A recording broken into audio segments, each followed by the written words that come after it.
Hi, welcome back to the channel. At Playtime, we specialize in doing short and sweet reviews to get you back to doing whatever you're doing. Today, we're going to talk about Summit again.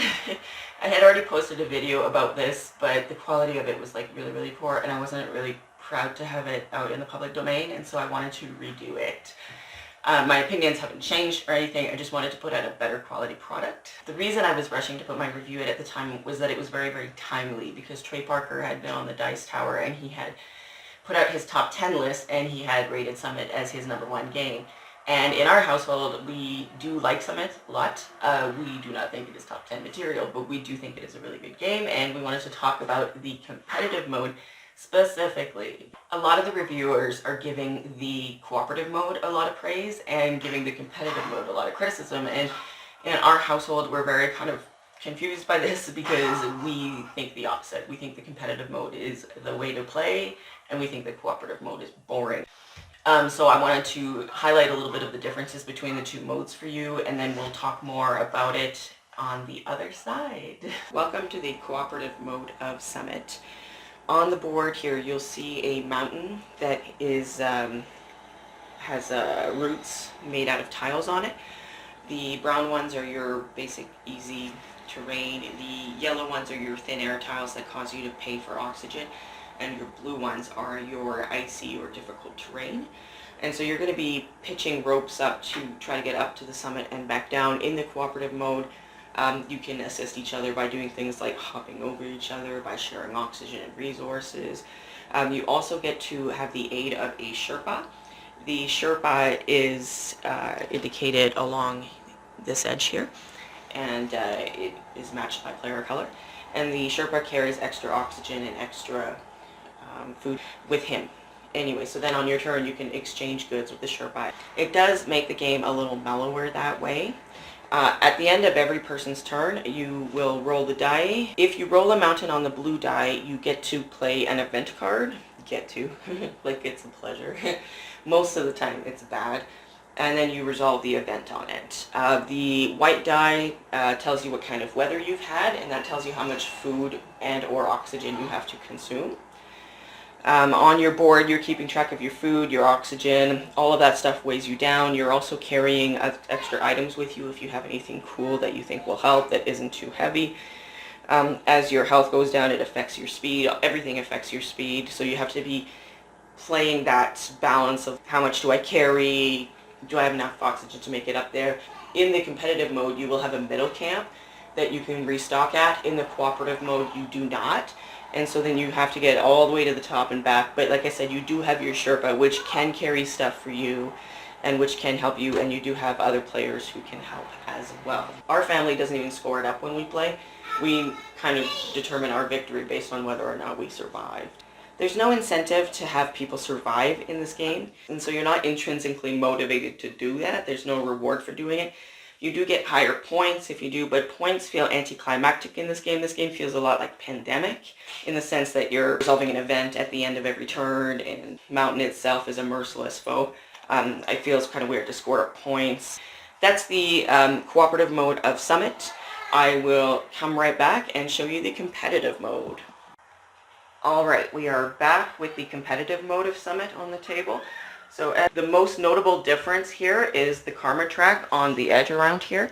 Players can move up and down that track. You get a hand of karma cards. They look like these red ones over here, and they allow you to bend the rules of the game by adding benefits or causing harm to other players, etc.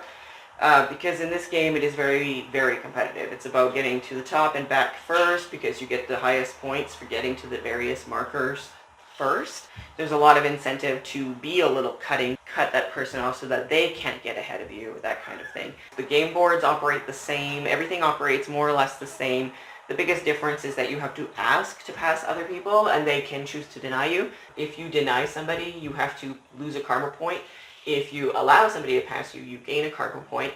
And at the end of the game, you gain victory points equal to what it shows on the karma track. And so there's a lot of points to gain for being nice, and a lot of points to be lost by not, but you can sometimes make that up by getting to the top faster, you know.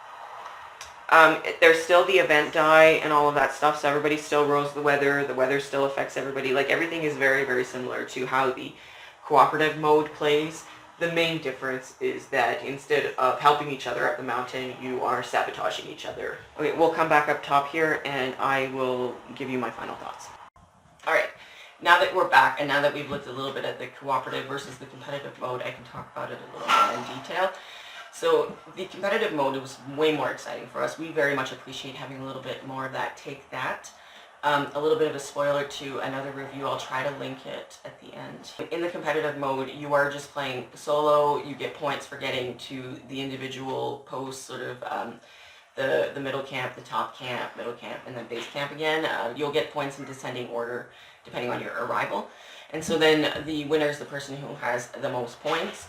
There's also a lot of sabotage. As you saw, there's the karma track, which allows you to wield some semi-godly power sometimes to your benefit. We find that it's really, really hard to play a little dirty on the karma track because you do pay a penalty points-wise. And also, pissing everybody off makes it so that they're not likely to help you if you end up in a position, or that they may purposely try to block your path or whatever, right? Like, you make enemies, you make enemies. That's kind of how we play it. We really like to play a little like shanky.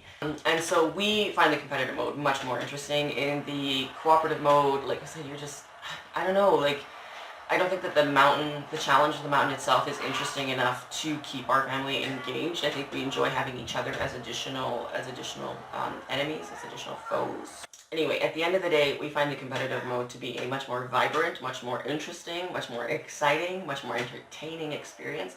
And our family only ever wants to play it. We have only played the cooperative mode a few times because my family really doesn't like it. And when we prepared for the review, the original one that I put out, not the second one, I made my family play the cooperative mode again, and the entire time my son was complaining because he was like, do we have to? Like, I don't like this mode. And I'm like, just for the review, like, can we give it a fair try, please? You know, but the thing is, people didn't really have fun. So I wanted to come to the defense of the competitive mode of Summit because we think it's absolutely superior. And we want to combat some of the bad press that it's getting. If you like what we do, like and subscribe. I also have a website called boardgameporn.com where I post some reviews and some photos and things like that. It's still very much a work in progress, but I am trying to add more content to it. So feel free to check me out on there, and I hope I've inspired you to play some board games. Have a great time. Bye!